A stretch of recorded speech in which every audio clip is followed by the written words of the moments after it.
এই জাহাজটিতে ছোটখাটো একটি শহরের পুরো মানুষকে জায়গা দেওয়া সম্ভব। বলছি বিশ্বের সবচেয়ে বড় প্রমোটরি আইকন অব দ্য সিজের কথা, যেটি টাইটানিকের চাইতেও প্রায় ৫ গুণ বড়।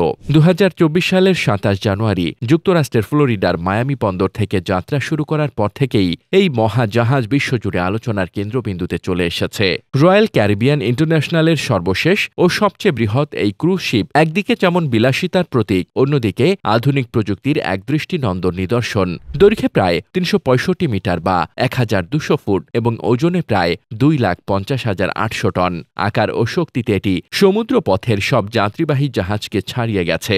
এর আগে রয়্যাল ক্যারিবিয়ান ইন্টারন্যাশনালের আরেকটি জাহাজ ওয়ান্ডার অব দ্য সিজ বিশ্বসেরা অবস্থানে ছিল, কিন্তু আইকন অব দ্য সিজ আসার পর সেটি নেমে গেছে দ্বিতীয় স্থানে। এছাড়া এই জাহাজের নামকরণের অনুষ্ঠানে ফুটবল তারকা লিওনেল মেসির উপস্থিতি আলোচনায় নতুন মাত্রা যোগ করেছে। আইকন অব দ্য সিজের ধারণ ক্ষমতাও অবিশ্বাস্য।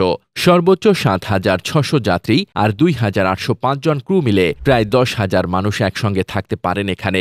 এত বড় ভাসমান শহরকে জীবন্ত রাখতে জাহাজটিকে ২০ তলা বা ১৮টি ডেকে সাজানো হয়েছে আলাদা আলাদা থিমে, যেগুলোকে বলা হয় নেভারহুড। প্রতিটি অংশের পরিবেশ আর সুবিধা একে অন্যটির থেকে আলাদা। তরুণদের জন্য রয়েছে আলাদা বিনোদন ব্যবস্থা, প্রবীণদের জন্য আছে শান্ত পরিবেশ, আর শিশুদের জন্য নির্ধারিত হয়েছে বিশেষ সেকশন, যেখানে তারা খেলাধুলা আর গেমিং ওয়ার্ল্ডের সুযোগ পায়। বিলাসিতার দিক থেকে আইকন অব দ্য সিজ সত্যিকার অর্থেই অনন্য। যাত্রীরা চাইলে ডুবে যেতে পারেন। ৭টি বিশাল সুইমিং পুল, ৯টি উষ্ণ পানির পুল আর অসংখ্য ওয়াটার স্লাইডারের রোমাঞ্চে আছে বিশাল ওয়াটার পার্ক, পানির কৃত্রিম ঝর্ণাধারা, এমনকি আন্ডার ওয়াটার পার্কের মতো অভিনব অভিজ্ঞতাও। খাবারের আয়োজনও বিশ্বমানের। পৃথিবীর নানা দেশের স্বাদ মিলিয়ে প্রায় ৪০ ধরনের ডাইনিং মেনু রয়েছে এখানে। সঙ্গে অন্যান্য রেস্টুরেন্ট আর ক্যাফে সুবিধা তো আছেই।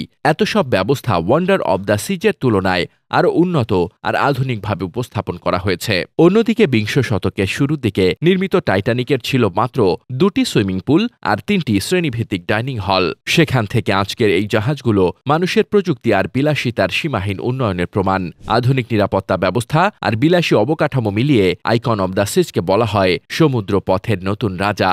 অবশ্য এত সব সুবিধা পেতে খরচও কম নয়। ৭ দিনের যাত্রার জন্য জনপ্রতি প্রায় ২,০০০ মার্কিন ডলার বা বাংলাদেশি মুদ্রায় প্রায় ২,২০,০০০ টাকার মতো খরচ ধরতে হবে। তবুও যারা ভ্রমণপ্রেমী আর নতুন অভিজ্ঞতার খোঁজে আছেন, তাদের জন্য এই ক্রুজ শিপ হতে পারে জীবনের সেরা ভ্রমণ। টাইটানিকের যুগের রোমাঞ্চ আর ইতিহাসের ছোঁয়া পেতে এখন আর অতীতে ফিরে যেতে হবে না। আইকন অব দ্য সিজের ডেকেই অনুভব করা যায় সেই সময়ের আবেশ, তবে আরও নিরাপদ, আরও আধুনিক আর আরও বিলাসবহুল আঙ্গিকে। প্রযুক্তি আর বিলাসিতার এই অনন্য সমন্বয় শুধু একটি জাহাজকেই নয়, পুরো ক্রুজ শিল্পকেই নতুন উচ্চতায় নিয়ে গেছে। আইকন অব দ্য সিজ যেন সমুদ্র পথে মানুষের কল্পনা সীমা ভেঙে দেওয়া এক ভাসমান শহর, যেখানে প্রতিটি মুহূর্তে অপেক্ষা করছে নতুন এক অভিজ্ঞতা।